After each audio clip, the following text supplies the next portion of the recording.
नमस्कार, जय हिंद, वंदे मातरम। दोस्तों, आज की डिबेट में बीजेपी के प्रवक्ता प्रेम शुक्ला, हमारे कांग्रेस के प्रवक्ता आशुतोष और संगीत रागी जी के बीच में डिबेट होती है। वैसे आप लोग सोच रहे होंगे कि राजनीतिक विशेषज्ञ आशुतोष को आप कांग्रेस के प्रवक्ता क्यों बोल रहे हैं, लेकिन इस बंदे की हरकतें देखकर ये डिबेट हर डिबेट में आकर सिर्फ कांग्रेस की चाटुकारिता करता है, इसलिए मैंने अब इस बंदे को कांग्रेस का प्रवक्ता घोषित कर दिया है।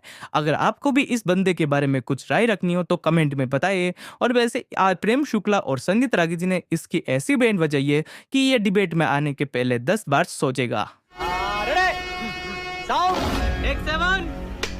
परम पूजनीय सरसंघचालक के प्रति जो पूजनीयता का भाव आशुतोष जी में जागृत हुआ है, अभय जी में जागृत हुआ है, सुनील जी में जागृत हुआ है और वारिस पठान जी में जागृत हुआ है, उसका मैं जो है अभिनंदन करता हूं कि कम से कम उनको परम पूजनीय मानने में आशुतोष जी जो है अत्यंत प्रसन्न हैं।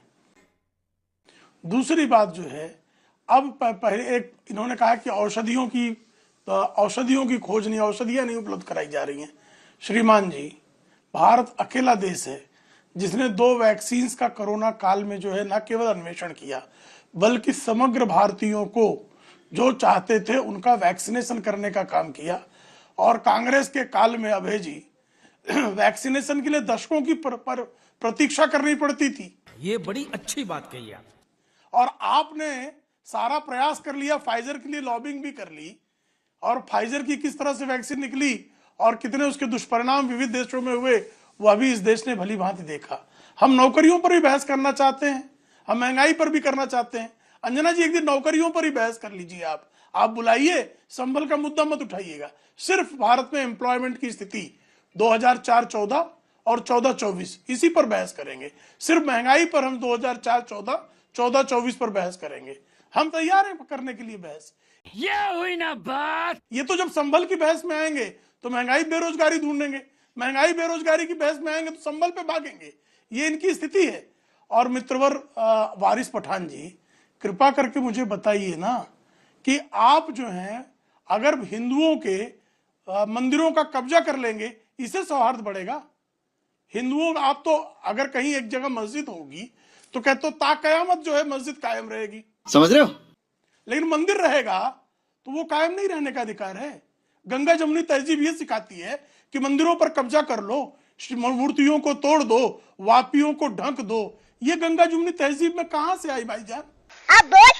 जरा ये भी बताइएगा कि गंगा जमुनी कौन सी तहजीब है जो 15 मिनट में लोगों की अगर जो है 15 मिनट में सबको साफ कर देंगे। इस पे अदालत के एक फैसले पर आप इतना बल्ले बल्ले हो रहे हैं। तो मियां वारिस भाई, बाबरी के जो विध्वंस है उस पर भी अदालत का फैसला है, कोई दोषी नहीं है। तब काहे छाती पीटते रहते हो उठते बैठते? अदालत का फैसला जो है अगर अकबरुद्दीन ओवैसी के मामले में आए तो मान्य है, दूसरों के मामले में आए तो अमान्य है। अरे अदालत के फैसले से सर्वेक्षण हो रहे हैं और एक भी मस्जिद की खुदाई आज तक नहीं हुई है। एक मस्जिद की खुदाई मुझे दिखा दीजिए जहां हुई। सर्वेक्षण हो रहा है तो छाती पीटे जा रहे हो, अतिक्रमण हटाया जा रहा है तो छाती पीटे जा रहे हो। ये कौन सा तरीका है भाई गंगा जमुनी तहजीब का? सही पकड़े हैं। जरा इस पर भी जवाब दीजिएगा। और जब आपसे पूछा गया, चारों से पूछा, अंजना जी ने, और बहुत बेहद प्रश्न आज के प्रसंग का है कि भाई जब वक्फ बोर्ड जो है 250, 300, 400 साल पुराने मंदिरों पर दावा कर दे, तब तो आप जो है गंगा जमुनी तहजीब वाले चुप हो जाते हो। ठीक है, अरे सुधरो रे अभी तो।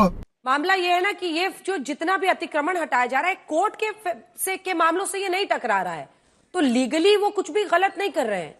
तो इसमें आप मतलब एक पिच जो है इनके खिलाफ आप उठा सकते हैं, लेकिन इलीगल तो कुछ नहीं है भाई। जो इलीगल चल रहा है उसको हटा रहे हैं। ये बड़ी अच्छी बात कही आप। अंजना जी, मैं आज समूचे देश को आपके चैनल के माध्यम से एक बात कहना चाहता हूं। क्या ये हम लोगों के लिए, हम भी राजनीतिक दल हैं, हम 80% हिंदुओं के वोट नहीं चाहते हैं क्या? लेकिन देश हमारी प्राथमिकता है। हम देश के सांप्रदायिक सौहार्द को बिगाड़ कर एक भी वोट नहीं चाहते। हमारे मतलब बाप को मत सिखा चल। आशुतोष जी, लेकिन कुल आप क्या प्रेम शुक्ला जी के जवाब से संतुष्ट हुए? वो आपको बधाई दे रहे थे कि आप सर संचालक को लेकर, मोहन भागवत जी को लेकर आप इतनी ऊंची बातें कर रहे हैं, लेकिन दूसरी तरफ बीजेपी की विचारधारा कौन नहीं जानता है? मतलब अगर मुख्यमंत्री योगी आदित्यनाथ मंदिर खुलवा रहे हैं जो कि 50-50 साल से बंद है, या बावड़ी खुलवा रहे हैं या खुदवा रहे हैं, तो उनकी विचारधारा कोई छिपी छिपाई तो है नहीं। वो खुल के कहते हैं बटोगे तो कटोगे। सही बात है। वो तो खुल के कहते हैं कि जैसे कुंदरकी जीते, कटहरी जीते, वैसे हम मिल्कीपुर भी जीत सकते हैं। मतलब उनका ये सीधा कहना है कि अगर वहां मुस्लिम मतदाता ज्यादा भी है, 65% भी है, तो वहां हम जीत सकते हैं। और कुंदरकी काम ने नंबर्स दिखाया ही। आशुतोष जी, देखिए अंजना जी, मोहन भागवत जी उम्र में बड़े हैं तो जाहिर सी बात है मैं उनका सम्मान करता हूं उम्र के नाते, लेकिन मैं उनकी विचारधारा का सम्मान कभी नहीं करता। अच्छा, जो मैंने बात कही वो उनके सम्मान की बात नहीं है। मैं आरएसएस के अंदर के संकट की बात कर रहा हूं, उस विचारधारा के अंदर संकट की बात कर रहा हूं। आप कहाँ के ज्ञानी बाबा? मोहन भागवत कहते हैं कि हर मस्जिद में शिवलिंग क्यों खोजना, राम मंदिर के बाद ये मुद्दा जो है आप दुश्मनी से, नफरत से क्यों आप उठाने की कोशिश कर रहे हैं। दूसरी तरफ पलक्कड़ की बैठक के बाद वहां जो नंबर 2 है हौसबुले, वो कहते हैं भाई कटेंगे तो बटेंगे तो कटेंगे।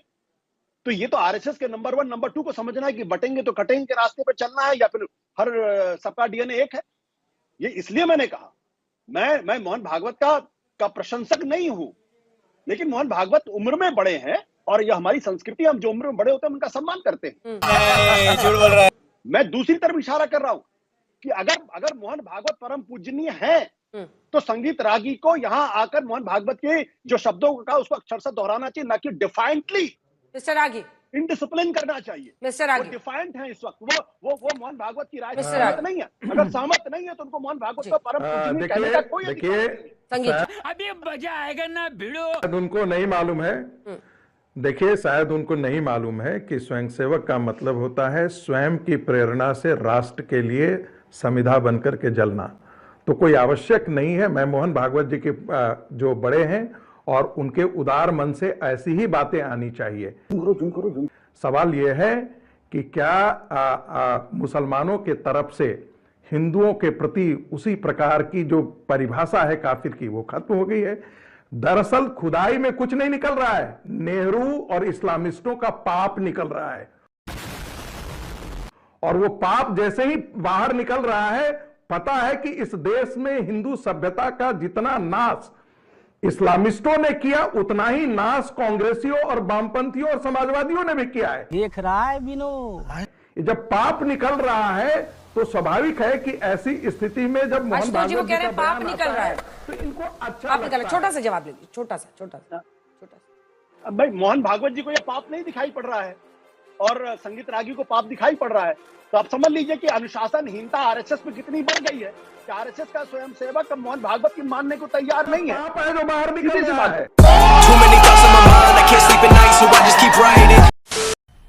मजा आया, और मैं ये जो मजा है हिंदुस्तान के हर व्यक्ति को देना चाहता हूं।